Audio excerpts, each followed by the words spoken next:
Bismillahirrahmanirrahim. Ya, HP gacha. Istilah ini diambil dari game yang berbasis undian atau untung-untungan. Jadi, HP gacha dianggap keberuntungan. Kalau dapat kualitas yang bagus, dianggap untung.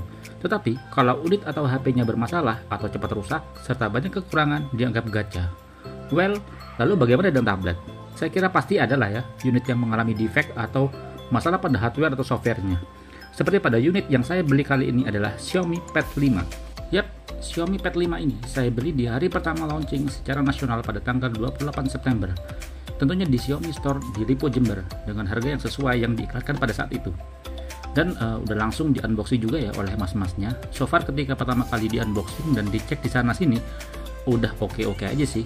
Which is unit baru juga kan. Jadi pasti udah ngelewatin quality control yang ketat. Jadi saya ngerasa fan-fan aja. Oke, secara spesifikasi, tablet Xiaomi Pad 5 ini udah overkill sekali ya. Untuk harga di 4 jutaan dengan chipset Snapdragon 860 ditunjang dengan RAM 6GB dan ROM 256GB dengan UFS 3.1. Serta didukung dengan layar 2K IPS LCD dan refresh rate 120Hz. Serta juga mendukung Dolby Vision dan tentunya quad speaker yang alhamdulillah suaranya bagus banget sih, baik bass dan treble-nya.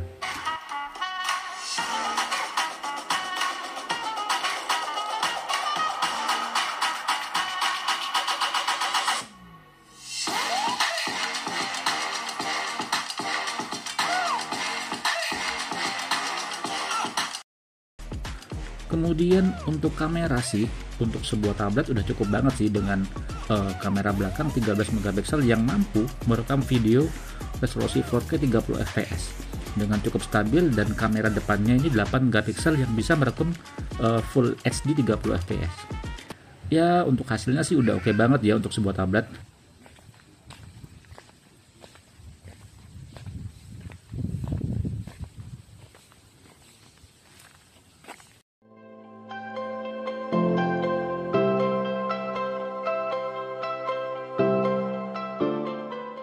Yang sangat disayangkan sekali di sini adalah letak kamera depannya yang berada di samping kalau tablet pada posisi horizontal. Untuk baterainya sendiri udah awet banget ya. Secara tablet ini hanya mendukung konektivitas WiFi only.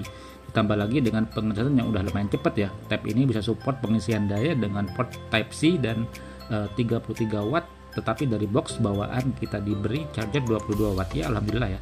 Udah diberi chargernya ya kan.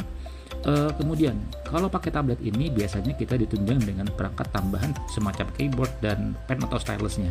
Akan tetapi hingga saat ini belum ada tanda-tanda perangkat penunjang tersebut akan masuk ke Indonesia secara resmi seperti yang diinfokan oleh Mimin dari Xiaomi Indonesia di Twitter yang Anda bisa lihat di layar.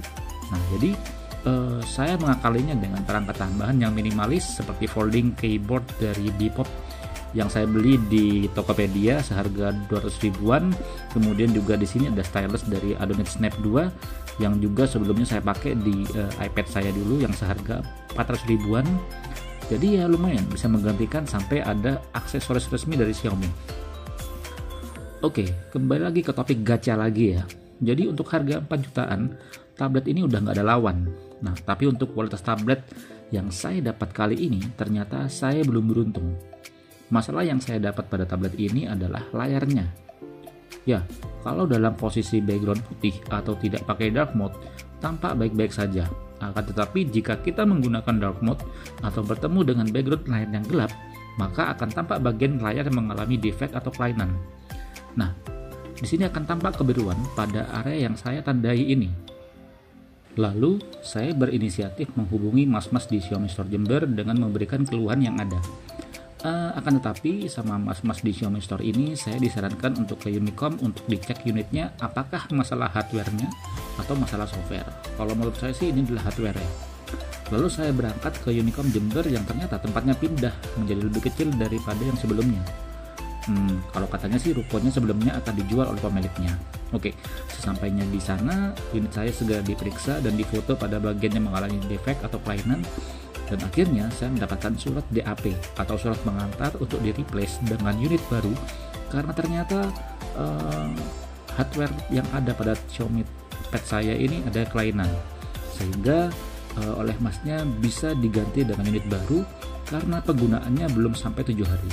Jadi menurut info Unicom Jember, apabila ada kerusakan selama 7 hari pakai dari unit Xiaomi yang dibeli di Xiaomi Store, maka bisa diganti dengan unit baru. Asalkan yang mengalami defect adalah bagian hardware-nya. Kalau software sih masih bisa diatasi ya oleh service center-nya. Jadi ya, saya segera menghubungi mas-mas yang di Xiaomi Store untuk di-replace unit baru meskipun masih inden. Karena stok Xiaomi Pad, ya kita tahu sendiri lah ya, karena goib. Sesampainya di Lipo Xiaomi, di sini saya menuju Xiaomi Store Jember dan langsung bertemu dengan head store Xiaomi yang memang sebelumnya meminta maaf bahwa unitnya lagi kosong secara nasional. Jadi ketika ada unitnya nanti saya akan dihubungi lagi oleh beliau. Nah, oke lah, waktu itu saya langsung pulang lagi. Nah, kemudian setelah 1 minggu saya iseng-iseng aja nih WA mas-mas yang di Xiaomi Store Jember. Ternyata nggak langsung dibales. Ya saya bisa maklum sih, juga mungkin karena lagi disibuk ya di store-nya. Kemudian besoknya saya coba hubungi lagi dan ternyata masih diproses di pusatnya. Nah, nggak tahu ya ini pusat di Jakarta atau pusat di Xiaomi Cina-nya. Nah, kita kurang tahu lagi nih. Kemudian berikutnya hari ke-14 saya WA lagi nih mas-masnya nih, tapi juga belum dibales hingga saat video ini ditayang. Karena yang saya khawatirkan adalah masa berlaku dari surat pengantar untuk replacement ini hanya berlaku 30 hari sejak dikeluarkan. Oke, Xiaomi Pad 5 sekarang ini masih goib baik secara online maupun secara offline. Bahkan iklannya sudah hampir nggak ada lagi ya sejak postingan di medsosnya Xiaomi tentang Xiaomi Pad 5 yang terakhir tanggal 30 September yang menyatakan bahwa Xiaomi Pad 5 sudah terjual 1.500 unit. Jadi kita sudah nggak lihat lagi nih iklan tentang Xiaomi Pad 5 hingga hari ini, ya kan? Jadi gimana selanjutnya? Well, kita tunggu kelanjutannya ya. Oke, see you.